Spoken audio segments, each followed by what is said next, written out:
Un largo invierno. Una historia escrita por Scotty. Capítulo 8. Renacimiento. Terry llegó a Nueva York una mañana lluviosa de finales de 1917. De inmediato, se dio a la tarea de buscar un hotel lo suficientemente barato que pudiera pagar con el poco dinero que había logrado ahorrar durante su estadía en Illinois con la tropa itinerante. El joven sabía igualmente que debía encontrar trabajo cuanto antes, si no quería pasar penurias, especialmente porque continuaba negándose a recurrir al auxilio de su madre para recuperar su carrera de actor. Esperanzado, se aventuró de inmediato a pedir trabajo en algunos teatros de la ciudad que él consideraba adecuados para volver a incursionar en el mundo de la actuación. No obstante, había sentado tan mal precedente que, como respuesta a sus demandas, fue despachado de forma descortés por las directivas de cada compañía en la que se atrevió a preguntar. En aquellos tiempos, el mundo del teatro era pequeño y todos los rumores se esparcían fácilmente dentro de sus esferas. Fuesen estos ciertos o no, y muchas cosas se habían dicho acerca de Terry a lo largo de casi 2 años sin que se desmintieran nunca aquellas funestas habladurías. La compañía teatral Stratford nunca acusó al actor de alcoholismo cuando lo dio de baja de sus filas, pero tampoco había necesidad de hacerlo para hundirlo a ojos de la sociedad. Su falta de profesionalismo y su indolencia como actor en una de las compañías de teatro más prestigiosas de Broadway ocasionó que se creara alrededor de su persona una no muy halagadora reputación, y ahora, al volver a la ciudad, el actor se daba cuenta que tenía que cargar con ese lastre y sufrir las consecuencias de su decadencia. La prensa amarilla había contribuido en gran medida a crear aquel pernicioso perfil sobre su persona. Por alguna razón que sobrepasaba el entendimiento del joven, estos se ensañaron con él y explotaron su tragedia con la sola intención de vender periódicos. Terry no se creía tan interesante como para ser tema de dominio público, pero esa no parecía ser la opinión de la prensa rosa de la ciudad, que se dio un banquete de chismes y especulaciones a costillas suyas. Durante las semanas que buscó trabajo en Nueva York, Terry fue recibido como el peor alcohólico de la ciudad por los directores de cada teatro que se atrevía a pisar. No solo se le acusaba de borracho, también se le juzgaba como una escoria con la suficiente sangre fría para dejar a su suerte a su pareja Susannah Marlowe, una mujer abnegada que había sacrificado sus piernas para salvarle la vida. En resumen, su perfil en el mundo del teatro estaba lejos de ser halagador y nadie deseaba arriesgar su reputación asociándose con él, tan convencidos como estaban todos de que su nombre solo atraería detractores y un implacable fracaso de taquilla. Cuando se arriesgó a pedir trabajo en una primera compañía, ante las terribles acusaciones de la que fue víctima, el joven hizo gala de su mal temperamento y, en lugar de explicarse adecuadamente, se defendió con violencia, negando tajantemente las calumnias sobre él. No obstante, sus explicaciones fueron tan atropelladas como vagas. ¿Cómo tratar temas tan personales con cualquiera? ¿Cómo hablar de Candy y de Susannah?, se preguntó. No, de ninguna manera. No estaba dispuesto a seguir alimentando las habladurías, explayándose en explicaciones tan privadas. Por lo tanto, en ese primer desafortunado intento, Terry no tuvo más remedio que salir del lugar prácticamente echando fuego por la boca debido a la ira y a la impotencia que sentía ante su situación. Su segundo intento no fue muy diferente del primero. Tuvo que soportar el mismo cínico recibimiento por parte de las directivas. Las miradas altivas del que no cree en nada de lo que se le dice, sentándose en su trono de superioridad moral que no deja espacio para ninguna explicación. En su tercer intento, cuando de nuevo se le acusó no solo de ser un alcohólico, sino de ser un adicto al juego, Terry comprendió que no valía la pena negar o discutir nada de lo que se decía sobre él en aquel mundillo. Se había esparcido como la pólvora rumores descabellados sobre su persona y comprendía que sería un trabajo difícil de desmontar todas aquellas injurias sin entrar en detalles que no estaba dispuesto a ofrecer a nadie. No, de ninguna manera cedería a ese tipo de presión. tendrían que contratarlo por su talento y compromiso, y estaba seguro de que esta vez él tendría la fuerza para no desmoronarse ni abandonar en el camino, a pesar de los obstáculos que veía venir. Al fin y al cabo, tenía que remontar. No podría ser de otra manera para él. Se lo debía a Candy. Él no podía fallar. ¿Alcohol? ¿Qué tiene que ver el alcohol en todo esto?, reflexionaba irritado cuando recordaba los reproches que había recibido en la cara innumerables veces. Dios mío, si hubiese bebido a estas alturas no estaría vivo, se dijo a sí mismo. Por días, Terry intentó recordar aquel periodo de su vida y por primera vez tomó conciencia que su situación había llegado a ser verdaderamente crítica en aquel tiempo. En realidad, tenía serios aprietos para recordar. Casi 2 años de su vida estaban perdidos en el vacío, en las sombras, en la nada. Se habían evaporado. Era como si un hoyo negro hubiese engullido sus recuerdos por completo.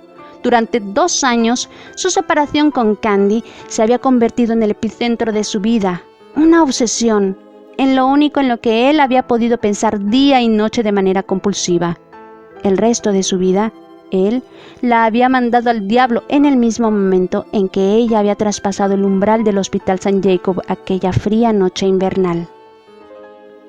No, definitivamente no necesitaba del alcohol para perder la cabeza, para destruir mi vida por completo, concluyó recordando de nuevo, con una precisión dolorosa, la figura de Candy desapareciendo de su vista. Cuando llegó a la ciudad, meditó en pedir a la compañía Stratford que negara todas las calumnias sobre él en un comunicado de prensa, pero de inmediato desistió de su idea. Pensaba que quizá ellos mismos lo consideraban cierto. De hecho, creía firmemente que no podría ni siquiera culparlo si así fuera, dado su errático comportamiento de los últimos tiempos que no se prestaba para otra interpretación. No buscaré a Robert para que me defienda, meditó decidido. Por supuesto, él ansiaba volver a la compañía Stratford, pero lo haría sin pedirles ningún favor. Deseaba que su propio talento los cautivara de nuevo y fuera el único motivo de su acercamiento entre ellos.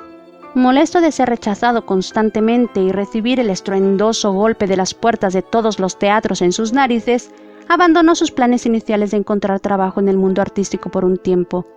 Con mente fría, pensó como un hombre práctico que busca por todos los medios avanzar con cautela, pero con decisión para alcanzar sus metas, y resolvió probar suerte en otros terrenos menos ambiciosos.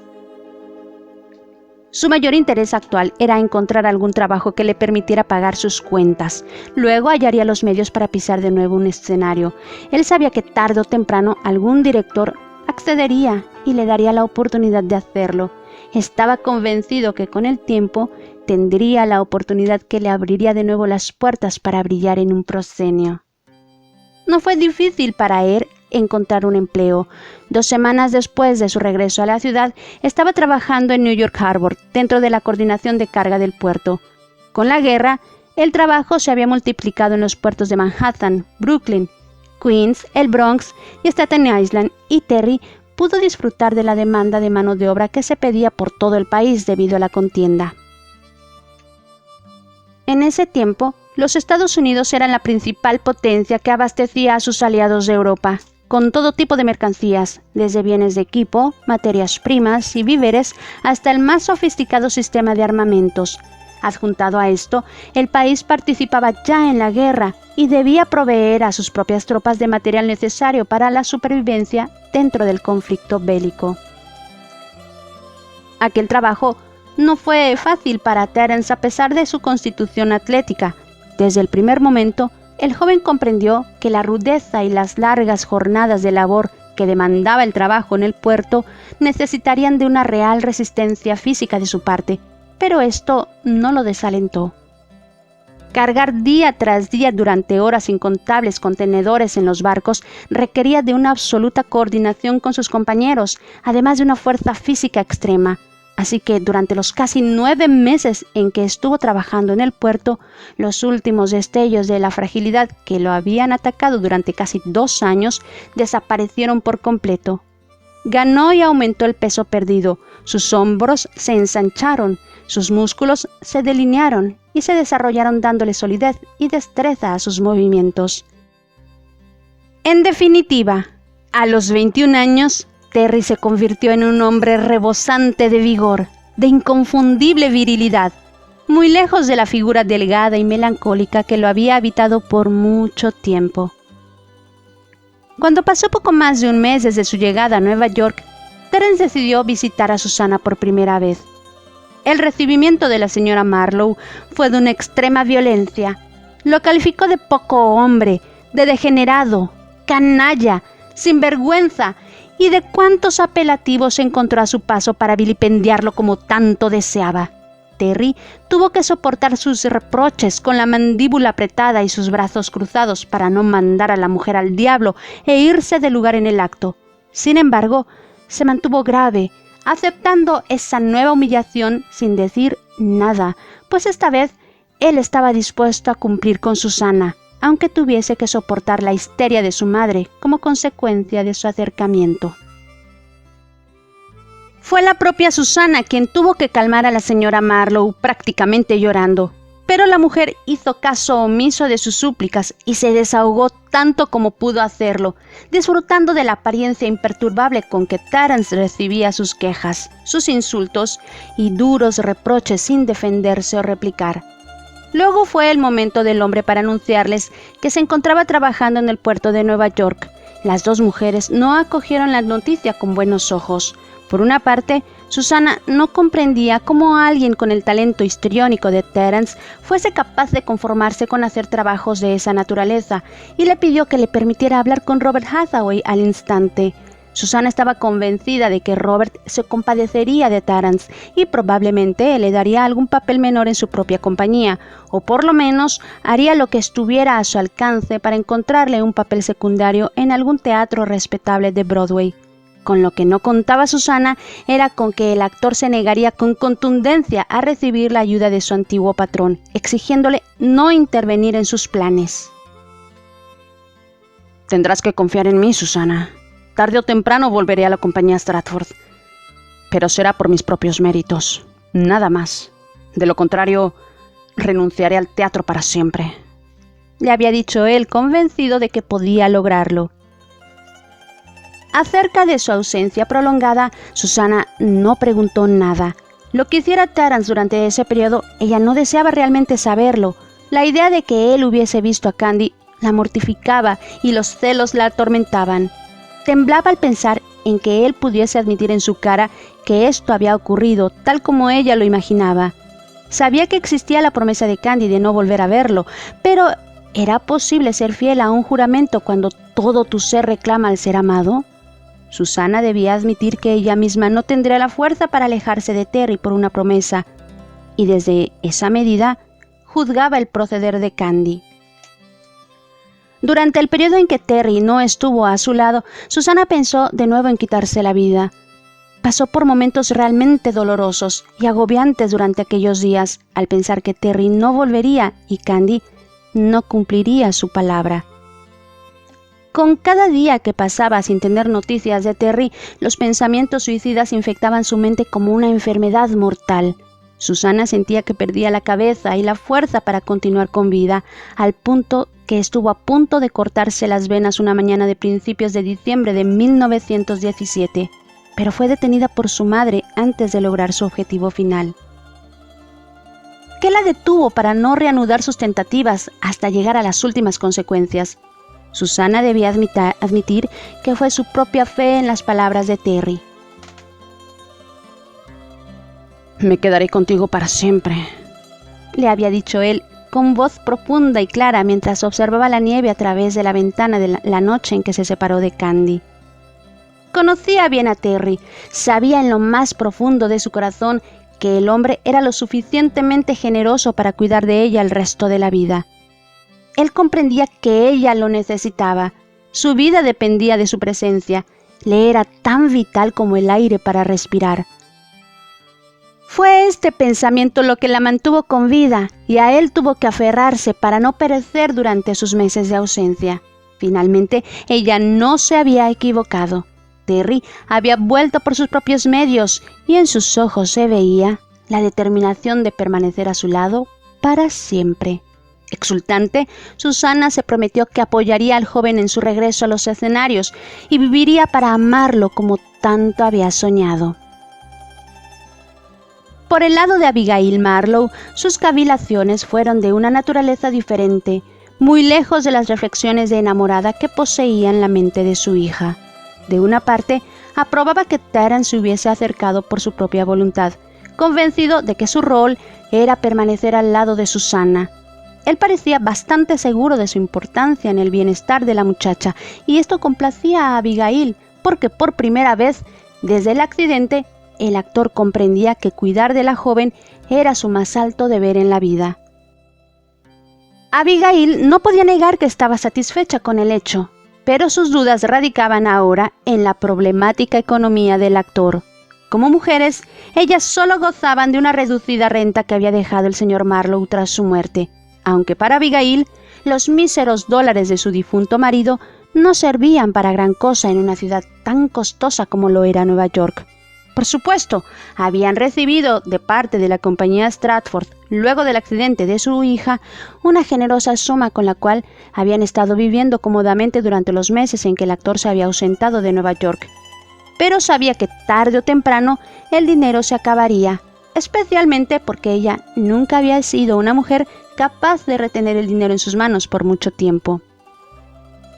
La señora Marlowe contaba con que Terry se ocuparía de los gastos desde el momento en que supo que él era el causante del accidente de su hija. No obstante, el muchacho destruyó todos sus planes desde el primer día. Se había lanzado en una extraña locura que había terminado por arruinar su carrera actoral en cuestión de meses. Abonado a esto, estaban los rumores de la prensa sobre él, que dejaban su reputación por los suelos, haciéndole ciertamente difícil la tarea de volver a incursionar en el mundo del entretenimiento por mucho tiempo.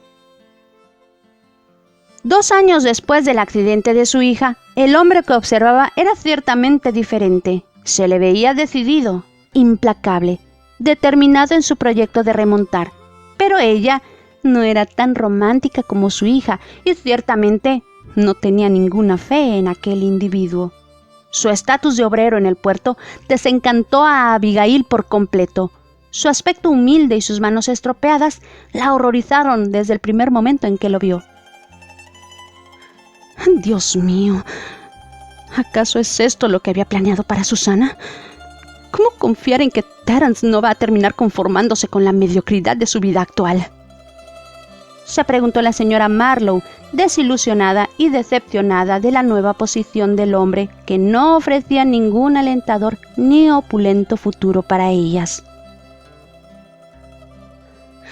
En ese caso, Susana terminaría su vida al lado de un asalariado cualquiera, muy lejos de las ambiciones que he tejido para ella desde su más tierna infancia, se dijo Abigail, observando sin reservas el aspecto desaliñado de Terry, sintiendo un horrible estremecimiento de asco y de vergüenza por el hombre que se encontraba frente a ellas. La señora Marlowe estaba en una verdadera encrucijada. Por una parte, si era sincera, la situación actual de Susana no le daba muchas oportunidades, ni era una candidata ideal para encontrar fácilmente un marido acaudalado, como ella ambicionaba para su hija antes del accidente. No obstante, el hecho de que Susana pudiese terminar viviendo con un hombre asalariado, como lo era en toda regla Terence en esos momentos, era algo que la señora Marlowe era incapaz de aceptar sin encontrar innumerables objeciones para que su unión entre ellos se llevara a cabo.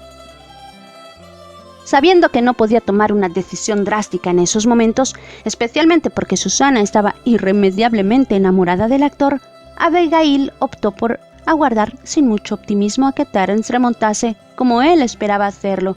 Sin embargo, no renunciaría a sus exigencias y estaría ahí para recordarle siempre al actor el tipo de vida que su hija merecía, la cual estaba muy lejos de ser la que él pretendía ofrecerle siendo un miserable obrero. Durante el primer mes en que se entrevistó con las dos mujeres, Terence contribuyó con la economía de la casa Marlowe. De su salario, solo dejaba para él lo estrictamente necesario. El resto lo entregaba con prontitud a la señora Marlowe para suplir las necesidades de Susana. Terence sabía que el salario de un obrero no era suficiente, así que la mayoría del tiempo podía incluso trabajar en el puerto de Nueva York hasta 17 horas al día con el único objetivo de poder ofrecer una suma relativamente respetable a Susana, aunque la señora Marlowe siempre manifestara su inconformidad por la escasez de dinero. De esta forma, los meses fueron pasando rápidamente en una rutina que no le dejaba a Terence espacio ni para pensar. Si no hubiese sido porque el joven gozaba de una verdadera constitución de hierro, él no habría podido soportar semejantes jornadas de trabajo. En esta dura rutina, el poco tiempo que el joven tenía libre lo dedicaba a visitar a Susana, y a esto se redujo su vida durante un largo periodo desde su regreso a Nueva York.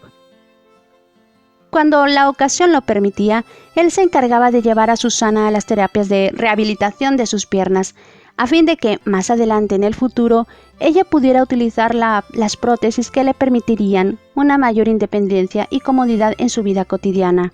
A pesar de que la joven cumplió con las terapias adecuadamente durante los meses que éstas duraron y se mostró satisfecha con la idea de utilizar las prótesis, cuando fue el momento de hacerlo, estaba tan abatida y triste por tener que usar una sustitución a sus dos piernas que se negó rotundamente a hacerlo, y aunque su madre y Terence intentaron persuadirla de hacerlo, la joven mujer estaba tan empecinada en no ceder que finalmente se abandonó el proyecto de las prótesis por un tiempo.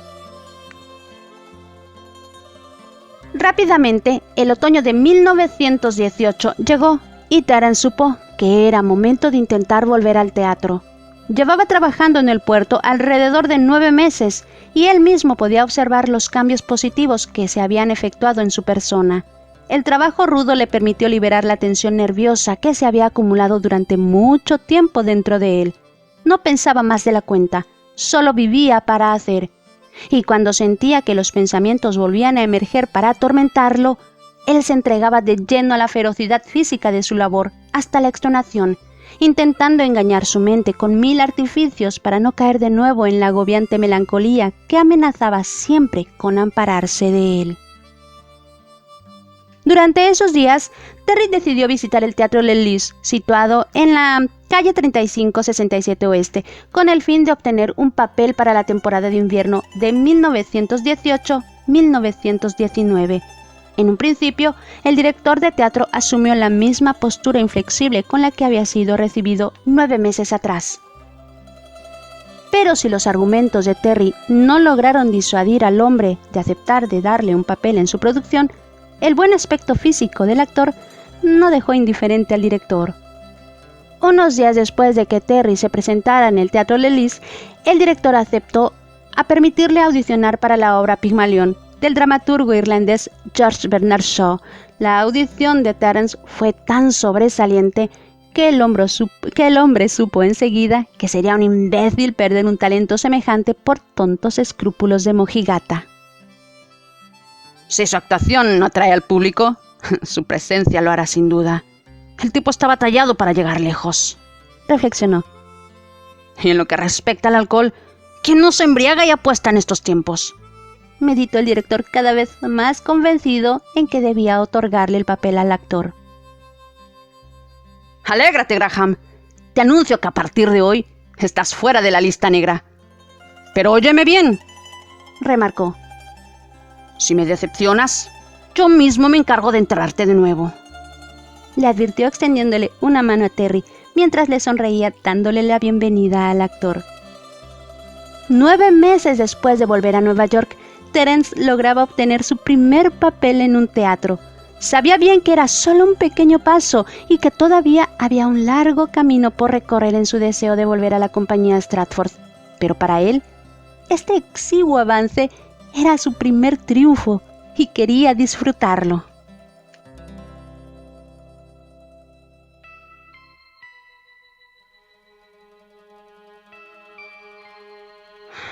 Esta guerra ha sido un completo sinsentido. No puedo creer que llegara a semejantes consecuencias. exclamó Terry luchando por no perder la cabeza, estrujando el periódico con las manos. Su mandíbula se tensó y combatía con él mismo para no salir corriendo de aquel salón. Tratando de conservar la calma, se mordió el labio inferior con tanta fuerza que sintió el sabor metálico de la sangre en su lengua. Alégrese, Terence. Con los Estados Unidos en la guerra, era evidente que este baño de sangre no podría durar mucho tiempo. Se ha acabado. Hemos ganado. Repuso la señora Marlowe, sin perder de sus ojos el bordado que tenía en las manos. Terry estaba tan contrariado que no respondió nada. Sus ojos permanecieron fijos en el periódico. Incrédulo, volvió a leer de nuevo la noticia que había atacado sus nervios. El ceño fruncido que siguió a continuación juntó sus espesas cejas, convirtiéndolas en una sola línea. La señora Marlowe observó la evidente molestia del actor y añadió: «Desde hace algunos días todo es celebración en este país. Por su expresión, no parece que comparte usted el regocijo colectivo». Observó con voz lenta y monótona. Terence la miró en silencio sin decir nada, pero su ceño fruncido se acentuó todavía más. A continuación, se removió en el sillón tratando de conservar la cordura, y de nuevo sus ojos se posaron en el periódico que sostenía en sus manos. Volvió de nuevo a leer el pequeño artículo en la sección de sociedad, creyendo que sus ojos lo engañaban. Volver a confirmar aquel nombre impreso en el papel lo descompuso y arrugó el periódico con sus dedos. Se llevó la mano a la cabeza y se la pasó por el cabello, tratando de buscar una manera de calmarse. Por un momento se sintió un prisionero. Quería salir corriendo de ahí y hacer algo. Pero él sabía que no podía hacer nada. ¿Qué podía hacer él? Solo era un maldito inútil. Una expresión de hastío y de tristeza se apoderó de su rostro. ¿Armisticio?, susurró. Llevan 2 semanas hablando de armisticio. Pero, ¿cuánto durará exactamente este armisticio? Haber permitido una guerra como esta con el desastre humano que ha generado solo podrá traer consecuencias nefastas para Europa en poco tiempo. Algo como esto no se olvidará tan fácilmente. Nunca podrá olvidarse, decretó el hombre con tono profético. Su voz sonó extrañamente dolorosa y su rostro adquirió una expresión pétrea. Susana lo observó en silencio, con ojos inquietos. Algo importante parecía ocurrirle al joven y trataba de descubrir en su mirada el motivo de su evidente agitación. Sin embargo, los Estados Unidos han resultado ser los grandes ganadores en todo este desastre europeo. Ahora nuestra expansión es inevitable y las perspectivas económicas parecen ser las mejores para nosotros, repuso la señora Marlowe con tono impasible. Debemos ver lo positivo en todo esto, ¿no le parece? ¿Lo positivo?, repitió el joven con indignación. No todo se trata de economía y de dinero, pensó el muchacho. Desafortunadamente, Terence sabía que la señora Marlowe tenía algo de razón. El mundo no podría más que tomar conciencia del poderío actual de los Estados Unidos. Con la guerra, algunos de los viejos imperios habían caído como castillos de naipes. Europa estaba devastada y los Estados Unidos se perfilaba como el gran ganador económico del infierno que había durado 4 largos años. No era que Terence no se alegrara por el final de la guerra, pero las consecuencias humanas habían sido desastrosas y él lo sabía bien. Vidas rotas, familias destrozadas, mutilados, enfermos de todo tipo. El mundo no podría ser como antes, nunca más. Y ahora, leer aquella noticia terrible y no poder hacer nada para ayudar. Maldita sea. 2 años. Me he enterado 2 años después. Se reprochaba en silencio, sintiendo la sangre hervir en sus venas. Incluso en las esferas del teatro, las pérdidas humanas fueron inevitables. Recordó con tristeza que, 3 semanas atrás, había leído sin poder creerlo en el New York Herald acerca de la muerte de John Oliver, su viejo compañero de la compañía Stratford.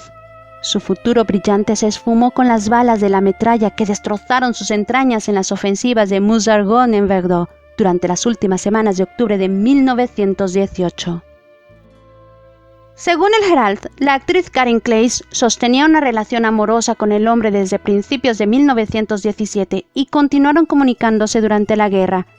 Cuando la actriz se enteró de la muerte de Oliver, el choque fue tan demoledor que abandonó la compañía y su participación en la temporada de otoño de 1918 para refugiarse en la villa de su tío en Miami por un periodo indeterminado. Pobre Karen, pensó Terry apenado al recordarla. El joven había permanecido en un largo mutismo, debatiéndose contra su impotencia, contra su imposibilidad de hacer algo. Terence, sigues pensando en la muerte de John Oliver, ¿no es así?, preguntó finalmente Susana. La pesada mirada de la joven mujer sobre él lo hizo volver a la realidad y recordar en dónde se encontraba. Sí, respondió él en un susurro, evadiendo su mirada inquisitiva. No quería mentirle, pero sabía que no era posible hablarle acerca de este tema sin lastimarla al hacerlo. No imagino lo que debe estar viviendo la pobre Karen en estos momentos. Todo debe parecerle una horrible pesadilla. Balbuceó con voz temblorosa la mujer. De repente, la estancia se cubrió de un silencio triste. Perder a quien se ama, balbuceó Susana pensativa. Recordó con tanta precisión el accidente en el que estuvo a punto de perder a Terry que su cuerpo empezó a temblar inevitablemente como una hoja al viento. La señora Marlowe, que había permanecido en silencio concentrada en su bordado, observó a Susana. Ella podía percibir cada movimiento y molestia de su hija con una precisión realmente alarmante. ¿Te ocurre algo, querida?, la cuestionó posando sobre ella sus ojos avellanas. Enseguida Susana movió la cabeza y le dedicó una suave sonrisa a su madre para tranquilizarla. Solo tengo un poco de frío. No es nada, farfulló. De inmediato, sus ojos se posaron en la figura de Terry y suspiró, aliviada. Sintió un ligero cosquilleo apoderarse de sus dedos, de tanto que deseaba acariciar el rostro del joven. Bueno, en ese caso, ¿podría ocuparse de la chimenea, Terence?, ordenó con tono autoritario la señora Marlowe, al tiempo que se incorporaba para cubrir a su hija con la manta de lana que se encontraba en su sillón. La calefacción central está encendida. No creo que sea necesario encender un fuego, comentó la joven un tanto apenada por la manera imperiosa como su madre solía dirigirse al actor. Esta tarde hace particularmente frío. No está de más encender la chimenea, respondió Terry, que ya se encontraba de cuclillas apilando los leños con gran eficiencia. Susana sonrió agradecida y permaneció en silencio observando la ancha espalda del actor. Momentos después, su rostro adquirió una expresión extasiada y un intenso rubor se apoderó de sus mejillas. Terry, ¿te quedarás a cenar con nosotras?, preguntó observándolo con una mirada aterciopelada. Me temo que no, comentó él, volteando su rostro para dedicarle una mirada tranquilizadora a la muchacha antes de volver de nuevo a su labor. Debo volver rápidamente a mi estudio. Me gustaría ensayar esta noche. Sabes que no puedo darme el lujo de desaprovechar esta oportunidad por ningún motivo, declaró el hombre de espaldas, observando cómo los primeros indicios del fuego hacían crepitar la madera y enviaban a su rostro una ola reconfortante de calor. Pero tienes los ensayos para prepararte. Creo que te estás exigiendo demasiado, opinó la joven mujer. Terry se incorporó sin decir nada. Al darse media vuelta y quedar frente a Susana, el actor le sonrió al observar la preocupación reflejada en su delgado rostro. No te preocupes por mí. Sabes que estaré bien. Simplemente deseo que no se me reproche nada durante esta temporada. No puedo permitirme el error. Además, llevo tanto tiempo sin actuar que prefiero no dejar nada al azar. Comprendo, repuso Susana apenada, pero sonriendo. Sin embargo, ¿crees que podrías venir a cenar con nosotras luego de tu ensayo de mañana?, inquirió esperando una respuesta afirmativa a su petición. Espero no terminar muy tarde mañana. Sabes que por lo general los ensayos suelen prolongarse la primera semana. Pero haré todo lo que esté a mi alcance. Te llamaré para avisarte, ¿de acuerdo? Propuso observándola con ojos oscuros intensamente. La muchacha asintió en silencio, dedicándole una sonrisa, fascinada por la perspectiva de una nueva visita. La señora Marlowe, por su parte, que había vuelto al confort de su mullido sillón, se deleitaba con el punto de cruz y escuchaba el intercambio de la pareja sin mucho interés. Minutos después, Terry se dirigió a la salida del salón, luego de despedirse de las dos mujeres, y desapareció con rapidez rumbo a su estudio.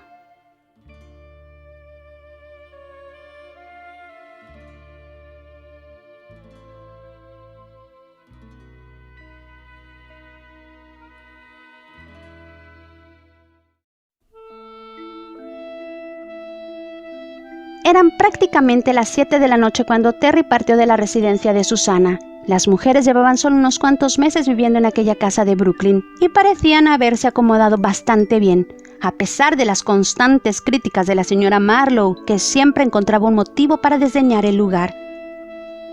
Él mismo se había encargado de encontrar la casa y había logrado también alquilar un pequeño estudio a solo 3 kilómetros de ahí.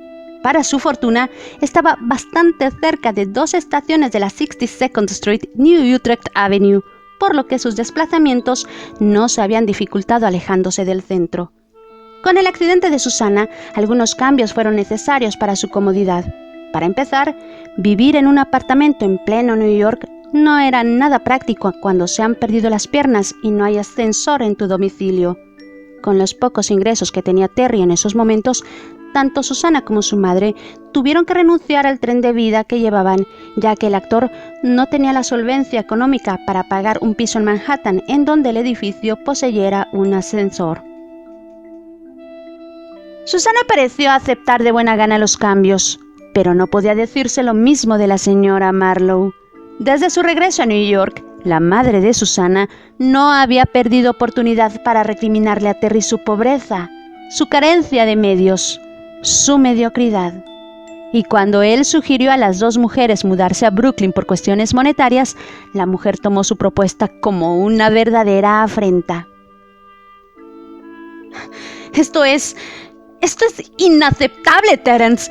Me rehúso. ¿Pretende hacernos vivir como unas pordioseras? Fue lo primero que dijo cuando él les planteó la idea. Sin embargo, algunos días después, la mujer aceptó a regañadientes. Terry adivinó que el cambio de opinión se debía a Susana. Consciente de la situación, la joven comprendía que no podían permanecer por mucho más tiempo ocupando aquel costoso apartamento de Manhattan e instó a su madre a partir.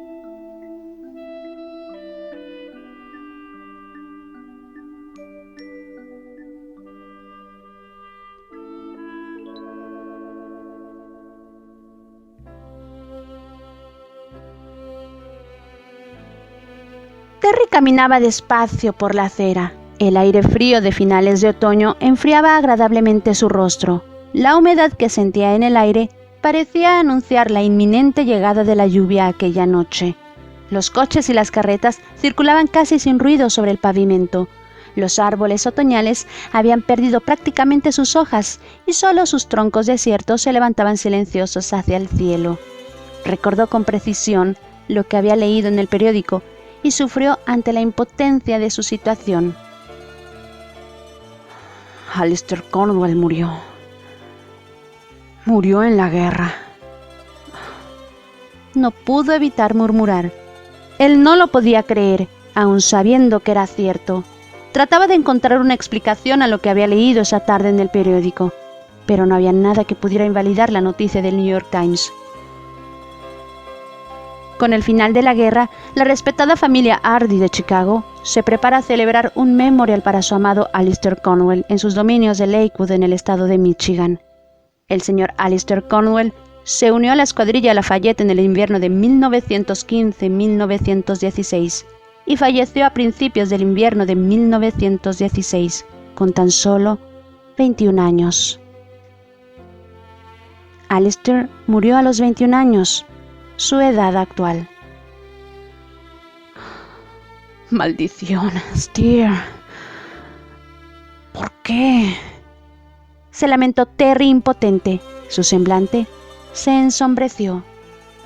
No había tenido mucho tiempo para conocer a Alistair durante su estadía en el Royal St. Paul, pero no le fue difícil comprender que era una buena persona con las pocas interacciones que tuvieron ahí.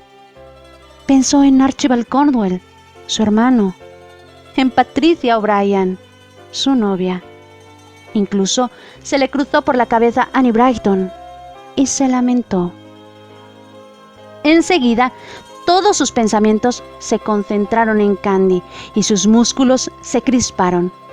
Hundió las manos en sus bolsillos, apretando los puños en un gesto de desesperación.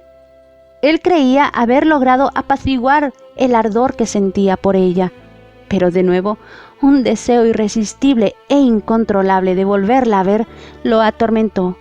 Deseaba consolarla, tomarla en sus brazos y decirle cuánto sentía la pérdida de su amigo, y se sintió inútil y ridículo en su posición actual. Terry dejó escapar un suspiro ahogado y su pecho se contrajo de dolor. La libertad, aquella idea, hacía batir su corazón como un lejano y terrible recuerdo, y como una codiciada esperanza todavía más lejana de alcanzar. No puedo hacer nada por ella. Nada, pensó abatido. Un dolor que él no podía definir lo fijó por un momento en el suelo. Candy, si tan solo yo pudiera, si pudiera acudir a tu lado y tomarte en mis brazos. Reflexionó apenado, sintiendo cómo el anhelo lo hacía de nuevo estremecer. La imposibilidad de no estar junto a Candy y el hecho de enterarse de la muerte de Stuart 2 años después era algo difícil de digerir para el actor en esos momentos. Inclinó su cabeza hacia atrás y cerró sus ojos. Candy, soy un loco al continuar pensando en ti cada día, cada minuto, cada instante. Él se lo preguntaba sinceramente, pero en su comportamiento no había cálculos. Actuaba conforme el dictado de su corazón y sabía que no podía vivir de otra manera sin engañarse. Se había engañado antes y solo había conseguido hundirse como nunca antes en un abismo oscuro y desconocido. Avanzaba lentamente por la calle. La temperatura había bajado algunos grados y la lluvia caía como un cielo en duelo. Solo faltaban unas cuantas calles para llegar a su estudio y no deseaba apresurar el paso, a pesar de que el mal tiempo se había apoderado de la noche. Sus largas zancadas hicieron que alcanzara a 2 hombres ebrios que caminaban en zigzag, ocupando prácticamente toda la acera. Uno de ellos tropezó de golpe y cayó estrepitosamente en medio de la calle. Terry se apresuró a auxiliarlo y con un movimiento rápido de su brazo, el hombre estaba de nuevo en la acera y fuera del peligro del tránsito. Como agradecimiento a su gesto, Terry recibió una mirada extraviada y un balbuceo de palabras incomprensibles. A continuación, el borracho volvió a los brazos de su amigo y los dos continuaron su errático camino cantando en dirección opuesta. Terry permaneció por un momento de pie observando a los 2 hombres alejarse y no pudo evitar recordar a Dexter y a Yandel. El joven sonrió. Aquellos 2 hombres le dieron alguna diversión en medio de su dolor. Casi tuvo deseo de seguirlos, pero unas estruendosas risas lo sacaron de su extraño proyecto. En la acera de frente, una pareja corría riendo tratando de cubrirse de la lluvia con algunas hojas de periódico, sin mucho éxito. El hombre había tomado a su acompañante de la mano y la instaba a que corriera más rápido. Un dulce recuerdo de verano volvió a él para atormentarlo. Observó a la pareja hasta que los dos desaparecieron al doblar en la esquina en la calle. Suspiró y continuó avanzando. Habían pasado prácticamente 2 años desde la muerte de Stuart y Terry se preguntaba cómo había vivido Candy el duelo de su amigo. Seguramente su pérdida sigue siendo un tema doloroso para ella. Afortunadamente tiene a sus amigas, a Cornwell y al señor Albert. Reflexionó. Terry recordó la gran sorpresa que recibió al ver en la primera plana de un periódico la fotografía del señor Albert antes de volver a New York a finales de 1917. En el Chicago Express anunciaban que el misterioso magnate cabeza de la familia Ardley no era un viejo enfermo como se especulaba desde hacía años, sino un hombre de tan solo 29 años. Sí, William Albert Ardley, el señor Albert, que lo ayudó cuando 4 tipos se abalanzaron sobre él en una noche en Londres con una navaja. El Albert del zoológico Blue River. Ese mismo Albert era el padre adoptivo de Candy. A Terry le tomó varias semanas procesar la noticia y desde ese día intentó mantenerse al corriente de la vida de la familia Ardley a través de la prensa. Desde aquel descubrimiento, que lo tomó verdaderamente por sorpresa, Terry se había preguntado una y otra vez cómo habría reaccionado Candy al enterarse. Ella, que se encontraba tan convencida de que el famoso tío abuelo William era un viejo enfermo. No podía negar que este hecho era desconcertante incluso para él. Para empezar, ¿por qué el señor Albert se había hecho pasar por un hombre pobre, prácticamente un vagabundo durante años? Sin duda, el señor Albert es un verdadero misterio, meditó. Abrió la puerta de su minúsculo estudio. La idea de que Albert fuera el tío abuelo William lo reconfortó. Sabía que Albert cuidaría y velaría por Candy. Tuvo que repetirse esta idea en la mente durante largos minutos para lograr calmar los desbocados latidos de su corazón. La imagen de la mujer que amaba volvió a su encuentro, inalterable. Él dejó escapar una frase de su boca, un susurro acariciante. Sus palabras flotaron en el aire frío de la habitación como imágenes vivas. Solo el silencio y la oscuridad fueron testigos de la profundidad de su secreto y de su agitación interior. Continuará.